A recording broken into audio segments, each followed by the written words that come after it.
अस्सलाम वालेकुम मोअज़्ज़ज़ नाज़रीन गिरामी। ओवैसी जी ने आज कहा कि अगर मैं इस पार्लियामेंट के नीचे खुदाई कर लूं और वहां मस्जिद के आसार नजर आ रहे हैं तो मेरा हो जाएगा पार्लियामेंट, कोई देगा मुझे। तो ये बात अजमेर शरीफ और वगैरह वगैरह जहां पर ये दावे किए जा रहे हैं कि मस्जिदों के नीचे मंदिर थे, नौज़ बिल्लाह, ये गलत साबित किए जा रहे हैं। दूसरा जो दावा किया ओवैसी जी ने कि जिंदा जला दिए गए और बहुत सारी ज़बरदस्त बातें आज हो रही हैं। इस वक्त ही मुसलमान मुकम्मल शिकंजे में हैं और मज़हब की तब्दीली का आइन और बहुत सारी बातें इसमें आ गई हैं, ट्रेंडिंग है सारी चीज़ें। वीडियो को लाइक करें, चैनल को सब्सक्राइब करें, वीडियो को व्हाट्सएप पे ज़रूर शेयर करें, कमेंट करके बताएं वीडियो कैसी लगी। Now what we see is that sir, आप देख रहे हैं कि उसके बाद जो कॉन्स्टिट्यूएंसीज को बनाया गया, असेंबली और पार्लियामेंट की हदबंदी हुई, वो इस तरीके से उसको तरतीब दी गई कि अक्सरती तबके के लोग जीत जाएं और मुस्लिम अक़लियत के लोग कामयाब होने में बड़ी मुश्किलात पेश आए। इसीलिए 2007 में सच्चर कमेटी ने कहा था, सिफारिशात में कहा कि अब जब हदबंदी होगी तो माकूल तरीके से बनाए जाए ताकि मुसलमान पार्लियामेंट और असेंबली के इलेक्शन जीत सके।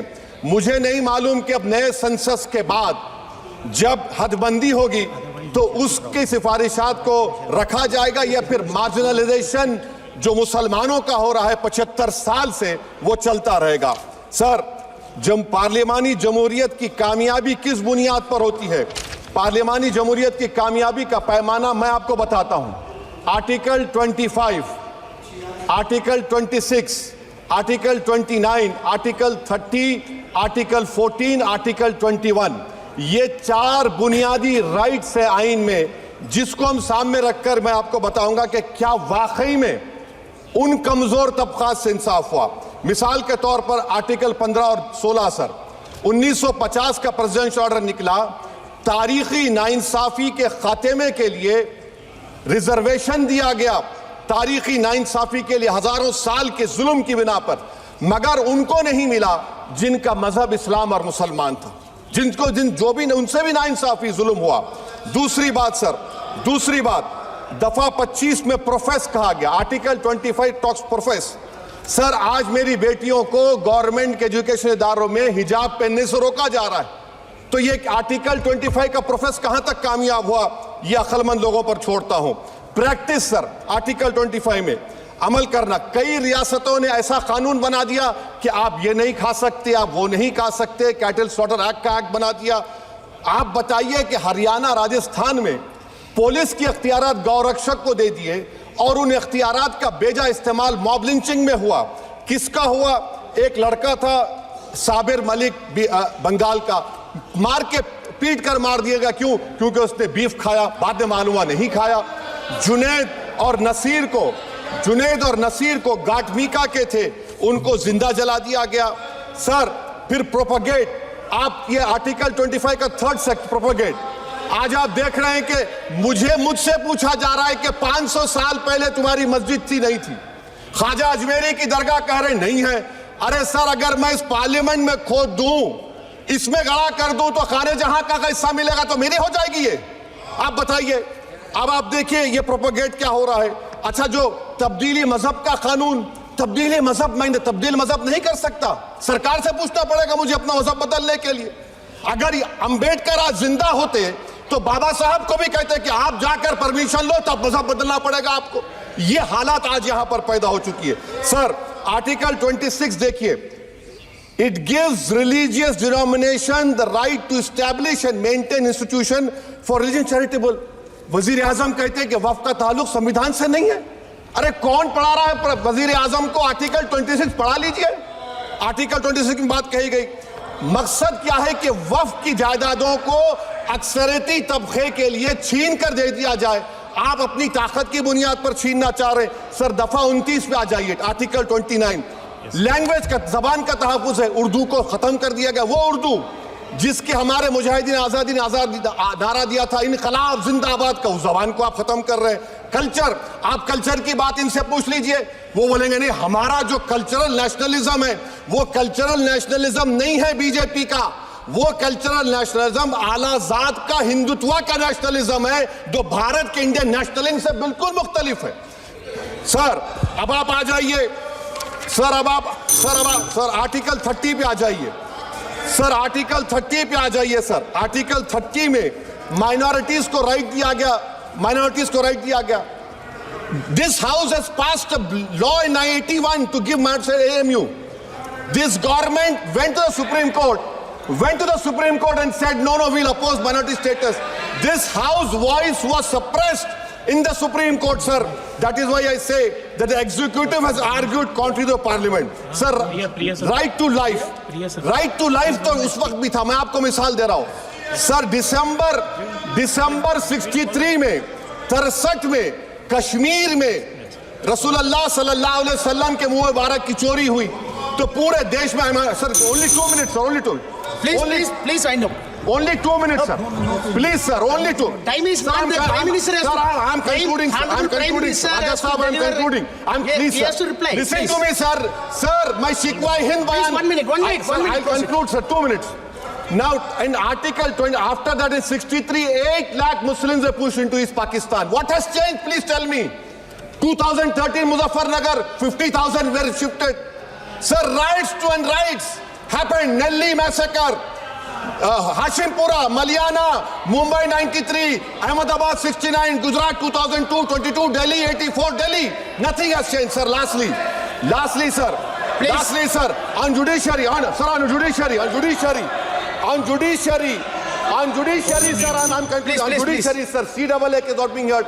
2 sitting chief ministers get bail, but Stan Swamy died in the prison, sir. That is why I say the institution functioning of Obviously, please conclude.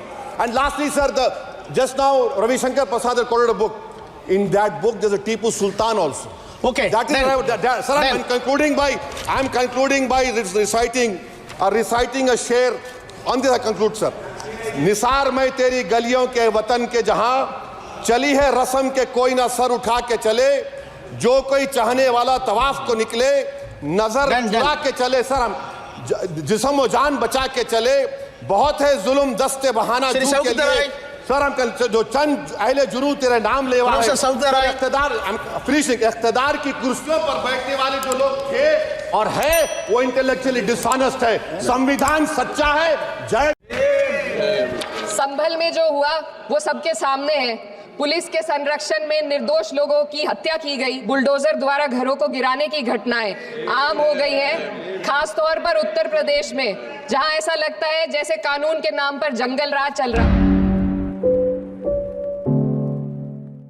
माननीय श्री इकरा चौधरी जी। धन्यवाद सभापति महोदय, आपने मुझे इस विशेष चर्चा पर बोलने का मौका दिया। भारत के संविधान के 75वें वर्ष की चर्चा के मौके पर मैं सबसे पहले संविधान बनाने वालों की दूरदृष्टि को सलाम करती हूँ। एक युवा सांसद के तौर पर मैं अपनी उम्मीदों को संविधान के साथ जोड़कर खास तौर पर ये बताना चाहती हूँ कि आज हमारे देश में पिछड़े, दलित, अल्पसंख्यक समुदाय को किस तरह अपने संवैधानिक अधिकारों और आज़ादियों की हिफाजत के लिए हर रोज़ मुश्किलों का सामना करना पड़ रहा है। डॉक्टर BR अम्बेडकर के कथन से अपनी बात रखना चाहती हूँ। उन्होंने कहा था, मुझे अपने भारतवर्ष पर फक्र है कि जिसके पास ऐसा संविधान है जो लोकतंत्र, समाजवाद और सेक्युलरिज्म को संजोता है। लेकिन आज ऐसा लगता है जैसे संविधान की किताब तो है पर इसे चलाने वालों का ईमान गुम हो गया है।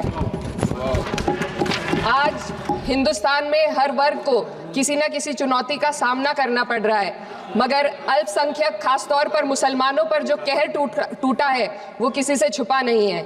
ये लोग सिर्फ अपने मजहबी पहचान की वजह से निशाने पर हैं। संविधान का अनुच्छेद 15 कहता है कि किसी भी नागरिक के साथ धर्म, जाति या किसी और वजह से भेदभाव नहीं होना चाहिए, लेकिन हकीकत इसके उलट है। हालात इस कदर बिगड़ चुके हैं कि hate speech, mob lynching, bulldozer द्वारा घरों को गिराने की घटनाएं आम हो गई हैं, खास तौर पर उत्तर प्रदेश में, जहां ऐसा लगता है जैसे कानून के नाम पर जंगल राज चल रहा हो। संभल में जो हुआ वो सबके सामने है।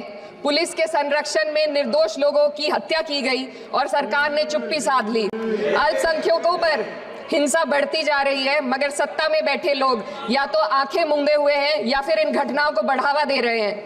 हद तो तब हो जाती है जब न्यायपालिका की बात भी अनसुनी कर दी जाती है। सुप्रीम कोर्ट ने मॉब लिंचिंग पर 11 सूत्रीय निर्देश जारी किए थे। इसमें साफ कहा गया था कि राज्य सरकारें और पुलिस इस तरह की घटनाओं को रोकने और दोषियों पर सख्त कार्रवाई करने के लिए जिम्मेदार हैं, लेकिन आज भी इन निर्देशों पर अमल नहीं हो रहा है। हाल ये है कि मॉब लिंचिंग को रोकने की बजाय सत्ता में बैठे लोग आग में घी डालने का काम कर रहे हैं। उनकी जुबान से ऐसी बातें निकलती हैं जो नफरत को और बढ़ावा देती है। ये अशांति अब इतनी गहराई तक फैल चुकी है कि हमारे समाज के धर्मनिरपेक्ष चरित्र पर गंभीर सवाल उठ रहे हैं। साल की शुरुआत में ही कई राज्यों में दुकानदारों को अपने नाम बोर्ड पर लगाने के लिए मजबूर किया गया। इसे सेहत और सुरक्षा के कानूनों का हिस्सा बताया गया, मगर असल मंशा कुछ और थी। ये कदम खास तौर पर मुसलमान दुकानदारों को निशाना बनाकर उठाया गया ताकि उनकी रोजी रोटी पर चोट की जाए। पिछले हफ्ते मुरादाबाद में एक मुस्लिम डॉक्टर को हिंदू बहुल्य मोहल्ले में घर खरीदने पर विरोध झेलना पड़ा। वजह बताई गई कि इससे मोहल्ले की सामाजिक शांति बिगड़ जाएगी। अब आप ही बताइए, क्या ये वजह सही है, जायज है? असल में ये छोटी बड़ी घटना इस बात का सबूत है कि सांप्रदायिकता को बढ़ावा देने वाले बयान और नीतियां हमारे समाज को अंदर से खोखला कर रही है। उत्तर प्रदेश में यति नरसिंहानंद ने बेहद घटिया बयान दिया, लेकिन सरकार इन बयानों पर कोई कार्रवाई नहीं कर रही। हेट स्पीच न केवल जनमानस के विचारों को प्रदूषित करती है, बल्कि इससे अब संवैधानिक पदों पर बैठे लोगों को भी प्रभावित कर दिया है। अभी हाल ही में माननीय उच्च न्यायालय इलाहाबाद के माननीय न्यायाधीश ने ऐसे बयान दिए जिसका संज्ञान खुद सुप्रीम कोर्ट को लेना पड़ा। संविधान के अनुच्छेद 29 और 30 ने अल्पसंख्यकों को उनके मजहबी और सांस्कृतिक हक दिए हैं ताकि वो अपनी पहचान को बचा सके और अपने संस्थान चला सके, लेकिन आज उन्हीं हकों पर हर तरफ से चोट की जा रही है। वक्फ जैसे बिल लाकर उनके धार्मिक अधिकारों को छीनने की कोशिश की जा रही है। आज अल्पसंख्यक समुदाय को संविधान द्वारा दिए गए अपने बुनियादी अधिकार पाने के लिए लंबी लड़ाई लड़नी पड़ रही है। तो इकरा चौधरी बोल रही हैं जो होने जा रहा है, क्या क्या होने जा रहा है, और इंशाल्लाह ऐसा नहीं होगा। मुसलमान अपने हक के लिए सुप्रीम कोर्ट और हर किस्म की कानूनी संविधान का सम्मान करते हुए, यानी कि कानून का एहतराम करते हुए वो क्या करेंगे, जो है वो अपनी बात को रखेंगे। मुसलमानों की मसाजिद और मजहबी मकामात को निशाना बनाया जा रहा है। कई तारीखी मसाजिद जैसे बाबरी मस्जिद को शहीद किया गया और दीगर मकामात को हिंदू मजहबी मकामात में तब्दीली करने की कोशिश की गई। ये नई खातून है जो पार्लियामेंट में है, ऐसे तक बिल्कुल रटा हुआ है, सबक सुना रही हैं, स्कूल में बच्ची जैसे सुनाती है वगैरह वगैरह। तो एक अंदाज होना चाहिए पार्लियामेंट में बोलने का। मेरा कहने का मकसद ये है, मजाक उड़ाना मकसूद नहीं है। गाय के तहफ़्फ़ुज़ के नाम पर मुसलमानों को तशद्दुद का निशाना बनाया जा रहा है। हालांकि मुसलमानों ने ये तय कर लिया है कि हम गाय को ज़िबा नहीं करेंगे, भाई नहीं करेंगे, आपके जो है वो दिल को ठेस नहीं पहुंचाएंगे। कई हुजूमी कत्ल के वाक़यात पेश आए हैं जहां सिर्फ गाय का गोश्त रखने की शक में मुसलमानों को मार दिया गया। आगे हिजाब पर पाबंदी, अजान के खिलाफ एहतजाज और मुसलमानों की शादियों या तलाक के इस्लामी उसूलों में मुदाखलत की कोशिश की जा रही है। हिंदू इंतहा पसंद चाहते हैं कि मुसलमानों को उनके मजहबी हुकूक से महरूम कर दिया जाए। जहाँ तक बात है अजान को बहुत ज़्यादा लाउड कहने की, तो इसके बारे में मैं भी मुसलमानों से रिक्वेस्ट करूंगा कि आप अपने मस्जिद की चार दीवारी तक इस अजान के आवाज़ को रखें। शोर नहीं है, ये तो अल्लाह का नाम है। और जो दारुल उलूम देवबंद वाले या सहारनपुर वाले या थाना भवन वाले या निज़ामुद्दीन वाले फरमा रहे हैं, आप उस तरह करें ज़रूर। आगे चलते हैं। मुसलमानों को तालीमी इदारों और सरकारी मुलाजमत में कम मौके दिए जा रहे हैं। यार बात यह कि जिसकी अक्सरियत होती है ना, उसको मौके मिलते हैं। मैं जिस शहर में बैठा हूँ यहाँ पर दूसरे शहर वालों के लिए कोई अपॉर्चुनिटीज़ या मौके नहीं है, सिवाय इसके कि आप उनके चेले बन के रहें या आप उनके जो है वो गुलाम बन के रहें। ये हो सकता है। इदारों के अंदर भी 4 ऊपर के ऑफिसर होंगे और 1 नहीं, ये हर जगह है यार, छोड़ो इस चीज़ को। आपको क्या ज़रूरत है सरकारी करने की यार? सरकारी कोई जॉब होती है? सरकारी कोई जॉब नहीं होती है।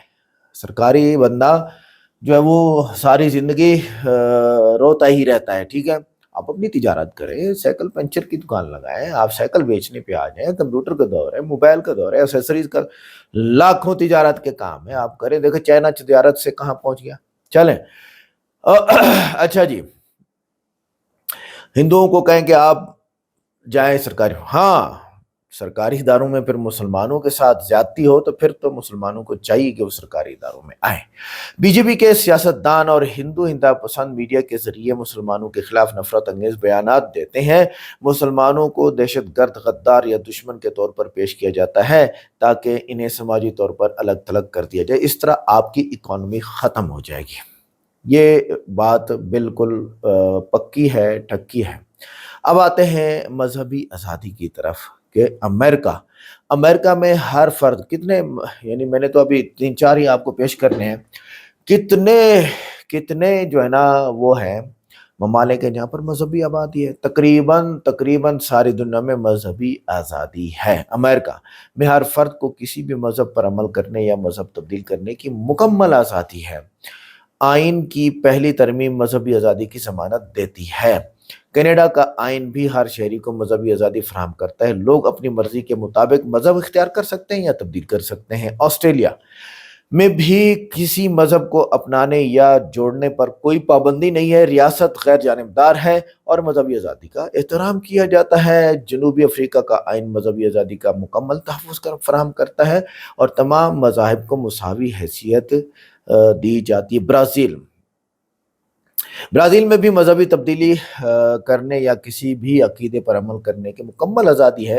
रियासत मजहबी मामलात में मुदाखलत ही नहीं करती और आपको क्या चाहिए, आप करेंगे तो भाई अपना नुकसान है। आगे देखते हैं क्या कह रही है। ऐसे कई मामले अदालत ने न्याय देकर संविधान की रक्षा की है, लेकिन अदालती प्रक्रिया में जो समय लगता है उसकी वजह से देश के सामाजिक ताने बाने को भारी नुकसान उठाना पड़ता है।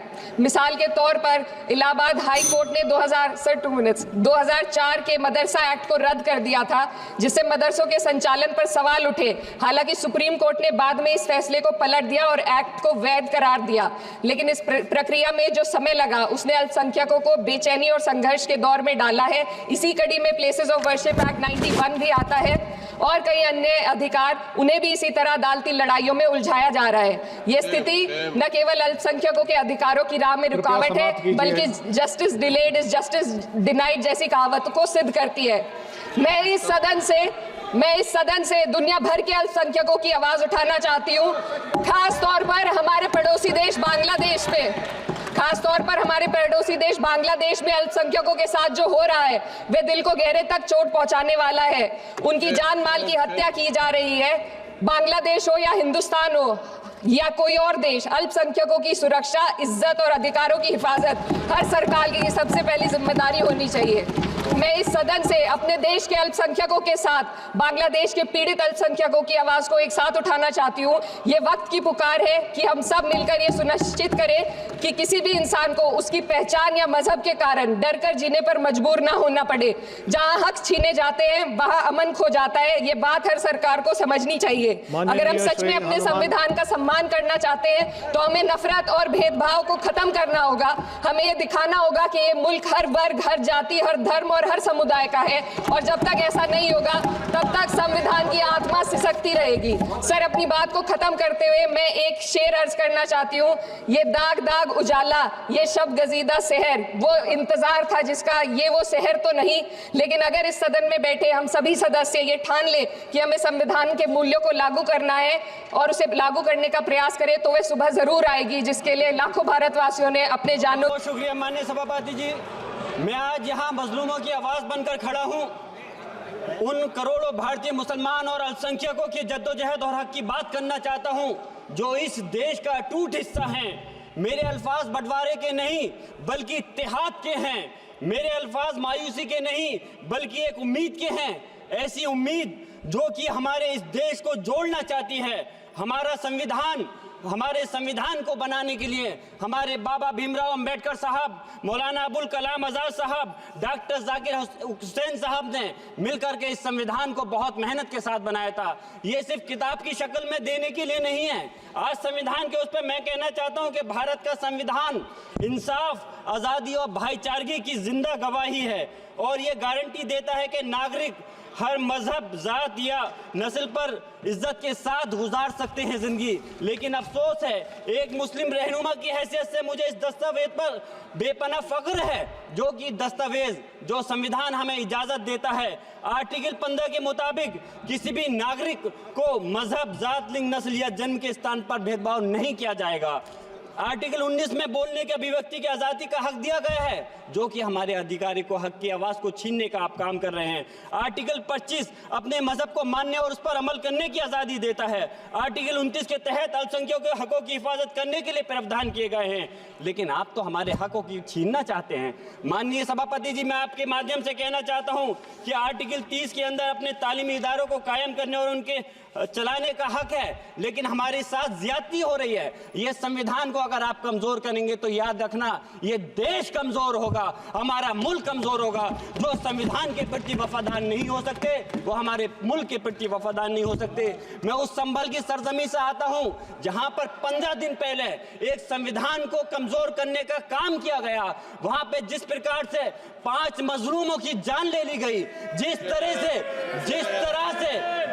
30 से ज्यादा लोगों को गोली मारकर घायल कर दिया गया और 27 से 50 से ज्यादा लोगों के खिलाफ मुकदमा दर्ज किया गया। मैं पूछना चाहता हूं माननीय सभापति जी, मैं सांसद हूं, मैं अपने मुकदमे का, मैंने कहा था मुझे डर नहीं है, मेरे खिलाफ मुकदमा लिखा गया, मैं वहां मौजूद नहीं था और ये मुकदमा जो हमारे चाहे विपक्ष के सांसद हो या सत्ता पक्ष के सांसद हो, आप याद रखिए जनता की आवाज हो, जनता के बीच में जाकर के आपके जवाबदेही बनती है। और मैंने अपनी जनता को आवाज को उठाने का काम किया तो क्या गलत किया था? माननीय सभापति जी, सिर्फ इस बुनियाद पे मुकदमा लीजिए गया। आज मैं आपको बताना पॉइंट पे बोल रहा हूँ, संविधान पर ही बोल रहा हूँ माननीय सभापति जी। आज मैं चाहता हूँ उन लोगों को इंसाफ मिलना चाहिए जो इसके जिन्होंने ज्यादती की है, उनको सजा मिलनी चाहिए। और आज एक इमाम को सिर्फ इसलिए गिरफ्तार कर लिया गया संभल के अंदर कि सिर्फ उन्होंने अजान लाउड स्पीकर से दे दी थी। अफसोस है कि आज हमारे साथ ऐसी ज्यादती हो रही है। माननीय अध्यक्ष जी, हमारा संविधान किसानों को मजबूती की बात करता है, जो इस देश की रीढ़ की हड्डी है। 130 किसान जो 10 दिन से ज्यादा समय से जेल में बंद हैं, आप किसानों को हक नहीं दे पा रहे तो किसको हक देने का काम करोगे? मैं अफसोस करता हूँ आज पूरे प्रदेश और मुल्क के अंदर जिस तरह से हमारे लोगों की हिफाजत नहीं की जा रही। एक मॉब लिंचिंग सिर्फ धर्म के नाम पर, अगर कोई मुस्लिम है, ओबीसी है या पिछड़ा समाज का, एससी समाज का है तो नाम पूछ करके उसकी हत्या कर दी जाती है। बुलडोजर चलाए जा रहे हैं। हेट स्पीच, अगर कोई हम कुछ बोलते हैं तो हेट स्पीच करके मुकदमा दर्ज कर देते हैं। और जो हमारे धार्मिक आका हमारे सल्लल्लाहु अलैहि वसल्लम की शान में गुस्ताखी करता है, उनके खिलाफ कोई कार्रवाई नहीं। मेरे पास समय कम है, इसलिए तेजी के साथ में मुझे बोलना पड़ रहा है। माननीय सभापति महोदय जी, ये सवाल बंटवारे का नहीं बल्कि हम वतनों के लिए जिनका जमीर मर गया है उनके जमीर को जिंदा करने के लिए है। हम चाहते हैं इस देश की आजादी, हमारी देश की, सभापति जी बस मैं अपनी बात खत्म कर रहा हूं, 1 मिनट।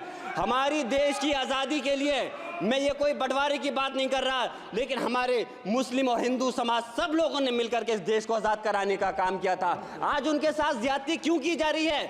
हम लोग अपने इस मुल्क के अंदर मजबूरी से नहीं रुके, बल्कि हम जो है अपनी मर्जी से रुके थे। हमारी मुल्क को आजाद कराने में हजारों लाखों मुसलमानों ने शहीद हुए थे। माननीय सभापति जी, कंक्लूड कर रहा हूँ सिर्फ राजकुमार से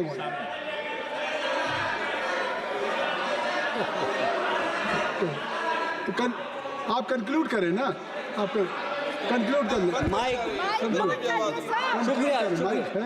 शुक्रिया माननीय सभापति जी। डिम्पल, माइक मैं आ एक गया। मुस्लिम और अल्पसंख्यक रहनुमा के तौर पर मैं अपनी बिरादरी के लिए खास हक के मुताबिक नहीं करता। मैं सिर्फ ये चाहता हूँ कि आईना के बाद संविधान के मुताबिक हर नागरिक के लिए जो वादा किया गया उसे पूरा हो, हुकूमत से कमजोर की हिफाजत को यकीनी बनाए और नफरत फैलाने वालों को सजा दे। और मैं अपनी बात इस शेर के साथ खत्म करना चाहता हूँ जो कि हबीब जालिब का शेर है। ऐसे जुल्म सुबह बेनूर को मैं नहीं मानता, मैं नहीं जानता, मैं भी खाइफ नहीं तख्ताए दार से, मैं भी मंसूर हूँ कैदो अगियार से, क्यों डराते हो जिंदान की दीवार से, जुल्म की बात को जहल की रात को मैं नहीं मानता, मैं नहीं जानता। श्री राजकुमार सलमान जी, श्री तो राजकुमार नाज़रीन गिरामी, मसाइल तो बहुत ज़्यादा हैं इंडिया में। देखें, मैं पहले भी अर्ज कर चुका हूँ कई वीडियोस के अंदर कि जिस वक्त पाकिस्तान अलग होने की और या मुसलमानों को अलग होने की या बांग्लादेश के अलग होने की बात चल रही थी तो उसमें दो वजह थी। एक तो ये थी कि भाई मुसलमानों को कितनी ज़मीन दी जाए, तो बहुत सारे हिंदू इसमें थे कि भी पंजाब जो है ना वो नहीं जाना चाहिए, सारे का सारा पंजाब रह जाए। अब जब तकसीम हुई तो उस वक्त क्या हुआ, पंजाब आधा ले लिया उन्होंने।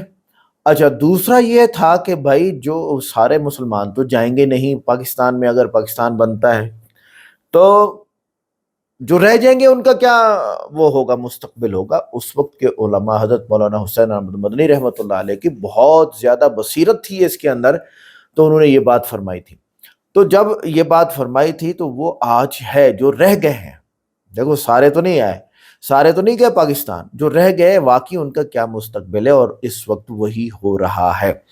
तो अगर मौलाना हुसैन अहमद मदनी रहमतुल्लाह का जो फरमान था कि पाकिस्तान सिरे से बने ही नहीं, मुसलमान एक कम्युनिटी, एक ताकत और एक चीज़ बन के रहें। उधर से कुछ मुसलमानों की ये चाहत थी जिसमें हज़रत थानवी साहब रहमतुल्लाह अलैह सबसे पहले उन्होंने कहा कि उन्होंने फरमाया था कि मेरा जी चाहता है कि मुसलमानों की अलग एक रियासत। उन्होंने कोई तहरीक नहीं चलाई, उन्होंने कोई इलेक्शन नहीं किए कि भाई तहरीक बनाओ भाई चलो अलग करो, ये करो फलां करो, नहीं, ऐसे मेरी चाहत है। उधर से अल्लामा इकबाल के बारे में कहा जाता है कि उन्होंने ख्वाब देखा था कि पाकिस्तान बन गया है और हिंदुस्तान, इस्तान कहते हैं जगह को, तो हिंदुस्तान हिंदुओं की जगह और पाकिस्तान पाक जगह, मुसलमान पाक हैं, तो इसी निस्बत से पाकिस्तान रखा गया। लेकिन जब कहा जाता है जिन्ना मोहम्मद अली जिन्ना साहब के बारे में कि उन्होंने कहा था कि हम वो करेंगे, जिहाद करेंगे, अगर हमें अलग नहीं किया गया तो हम यहाँ दंगे फसाद, या जो उन्होंने कहा था दंगे फसाद का तो नहीं कहा होगा, एहतजाज करेंगे।